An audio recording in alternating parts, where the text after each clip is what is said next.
નમસ્કાર મારા વાલા મિત્રો, ચોમાસું પૂર બહારમાં ખીલ્યું છે અને આવી સિઝનમાં તમને એક નવીન સ્થળની મુલાકાત કરાવવી છે જે જમજીરનો ધોધ અત્યારે પૂર બહારમાં ખીલ્યો છે। વિડીયોમાં આપ જોઈ શકો છો શિંગોડા નદી પર આવેલા આ ધોધના નયનરમ્ય દ્રશ્ય। હવે તમને આ સ્થાનની વાત કરી દઉં। ગીર સોમનાથ જિલ્લો જામવાડા ગામની બાજુમાં શિંગોડા નદી અને ત્યાં આવેલો છે આ જમજીરનો ધોધ। જમજીરના ધોધના અન્ય દ્રશ્યો ઉનાળામાં પણ તમે તેની મુલાકાત કરી શકો છો, શિયાળામાં પણ મુલાકાત કરી શકો છો, પણ ચોમાસામાં તેનું નયનરમ્ય દ્રશ્ય ખીલું હોય છે। આ દ્રશ્યો છે એ શિયાળાના દ્રશ્યો છે।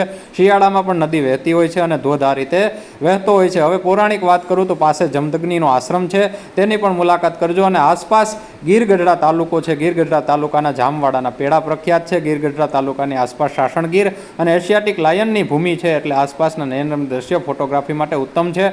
સાસણગીરના પણ તમે દર્શન કરી શકો। સાથે સાથે સ્વામિનારાયણ દ્વારા બનાવેલું કષ્ટભંજન મહાદેવ ગીરગઢડા તાલુકાની બાજુમાં છે, તેના પણ તમે દર્શન કરી શકો છો અને એક દિવસીય જમજીરના ધોધનો પ્રવાસ કરી શકો છો। ફોટોગ્રાફી અને જમજીરના ધોધની બાજુમાં જતાં પહેલાં ચેતજો, કારણ કે જમજીરનો ધોધ કેટલાયને ભરખી ગયો છે, એટલે ઉત્સાહમાં આવી અને નજીકથી ફોટોગ્રાફી ન કરવી। નિયમોનું ચુસ્ત પાલન કરજો અને પ્રકૃતિનો આનંદ માણજો। જમજીરના ધોધના આ દ્રશ્ય નયનરમ્ય દ્રશ્ય જોતા જો તમને ગમ્યા હોય તો અમારા ચેનલને લાઇક, શેર અને સબસ્ક્રાઇબ કરવાનું ભૂલતા નહીં। All in one knowledge and fun.